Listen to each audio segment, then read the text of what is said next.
Para falar sobre a ayahuasca, Fê, eu tenho por ela o respeito máximo. Assim, é uma coisa... Ela apareceu na minha vida, acredite se quiser, Fê. Eu tive o chamado dela sem eu conhecer a medicina. Uau! É uma história longa, depois eu te conto nos bastidores, acho que não é um caso agora. Mas... E ela apareceu para mim um dos momentos mais difíceis da minha vida. Isso foi em 2017. Depois daquele dia, eu sou uma pessoa totalmente diferente. Eu sou uma outra pessoa de 2017 pra cá. Eu sinto que depois de cada cerimônia que eu faço, eu sou uma pessoa melhor. Eu tenho uma lição nova para ser uma pessoa melhor. O respeito que eu tenho por ela, assim, não tem como colocar em palavras. Assim como tem as cerimônias, às vezes, né? A gente quer dividir, assim, o que a gente sentiu. Não existe palavras, às vezes, Não de existe tão palavras. poderoso que é o negócio. Com certeza. Não, a ayahuasca, ela tá sempre... O que eu acho muito lindo da ayahuasca que eu sempre falo para as pessoas antes da cerimônia que é o momento para gente refletir nas coisas que são realmente importantes na nossa vida. Como eu posso ser uma pessoa melhor, uma mãe melhor, um pai melhor, um parceiro melhor? Como é que eu posso servir no meu trabalho de uma forma mais elevada?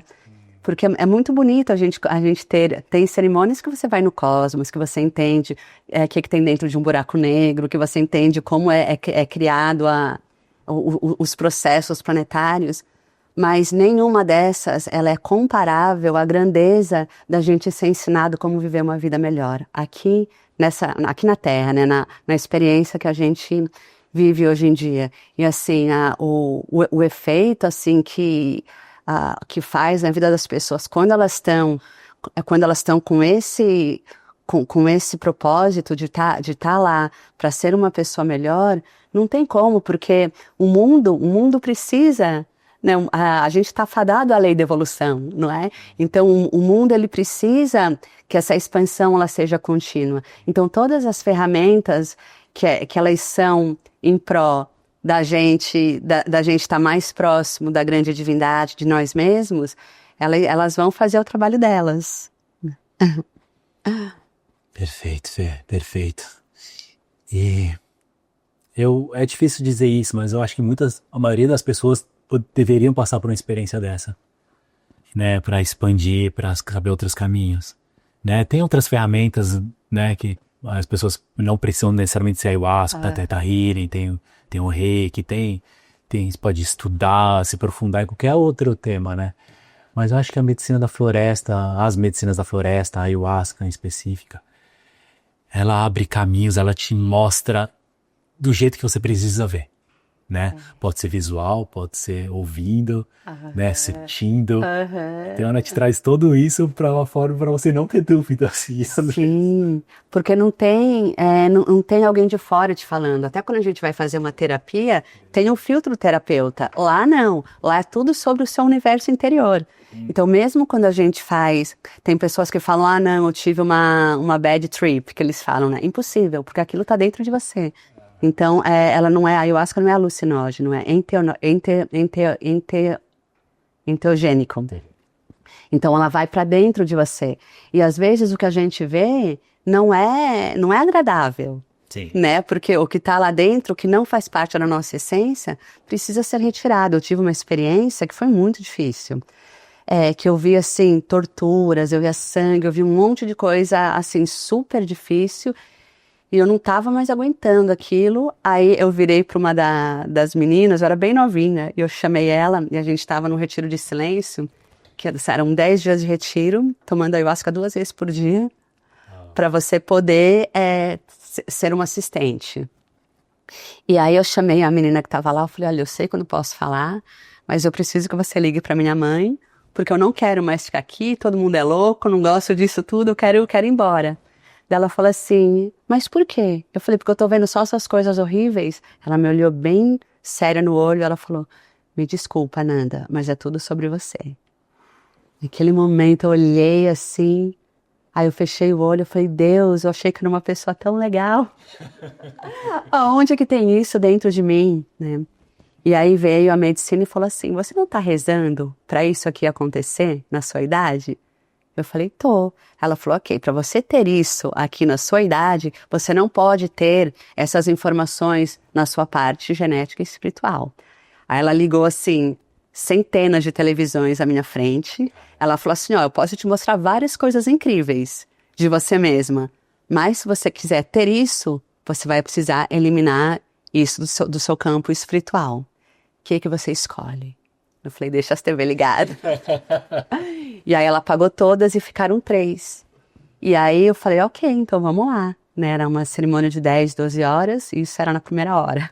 Caramba. E aí, só que daí voltou, né, a figura para mim foi a figura do Osho, porque eu lia muito os livros dele, né, quando eu era novinha.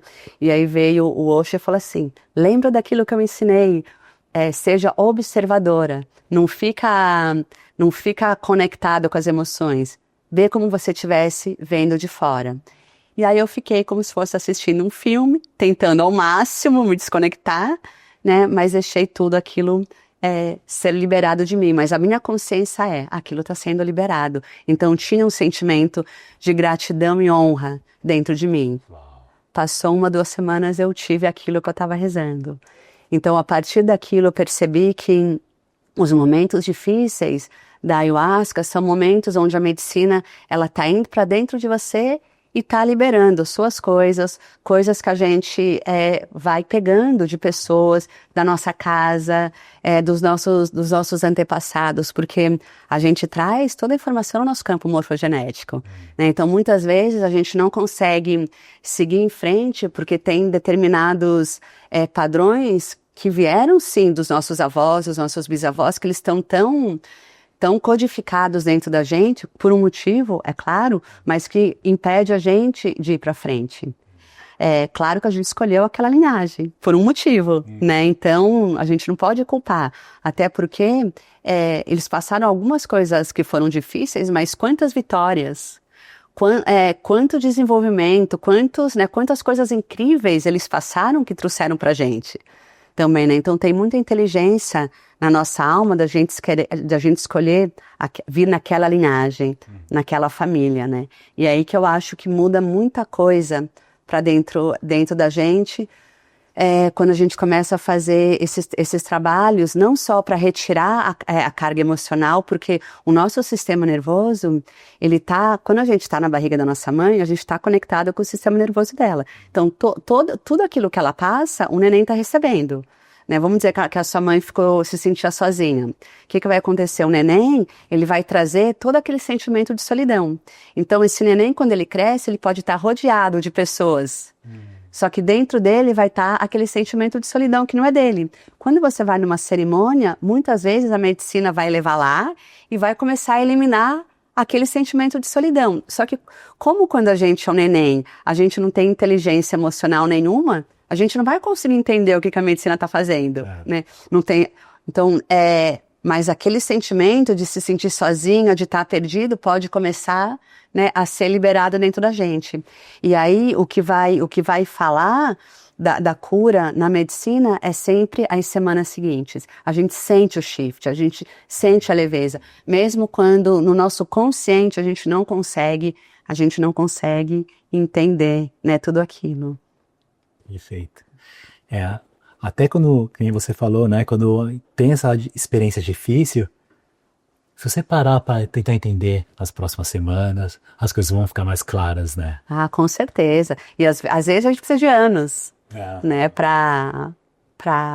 eu lembro que o mais novinho, fiz uma cerimônia para um menininho que era bem novinho, mas os pais dele já consagravam há muitos anos, e aí quando chegou, eu olhei assim, né, fiquei meio assim, porque não vai criança nas cerimônias, mas os pais falaram assim, não, ele tá com a gente, os pais eram de uma religião que eles tomavam, né, do Santo Daime que eles tomavam, e as crianças sempre, né, eles dão uma colherzinha, assim, bem pequenininha, como se fosse uma microdose. E aí eles falaram, não, a gente quer que ele experiencie aqui a primeira vez dele. Então eu dei bem pouquinho, bem fofinho assim pra ele, que eu sou muito cuidadosa, assim, super. Dei bem pouquinho, e aí no meio da cerimônia eu tava sempre conectada com ele, aí uma hora ele começou a chorar, ele falou, Nanda, a gente pode ir lá fora? Eu falei, claro, vamos lá. A gente foi lá fora, ele me olhou e falou assim, eu entendi por que que eu tenho que obedecer meus pais e a minha professora. Aí eu falei, e por quê? Ele falou, porque eu vim aqui para curar os animais. Mas para eu curar os animais, eu preciso entender de corpos. E para eu entender de todos os corpos desses animais, eu preciso aprender. Então eu preciso da minha professora. Agora eu entendi o porquê que eu preciso disso tudo, né? Que profundo. Passou uns anos, assim, uns 10 anos, eu recebo uma foto, ele com um papel, assim, entrei na veterinária. Que perfeito.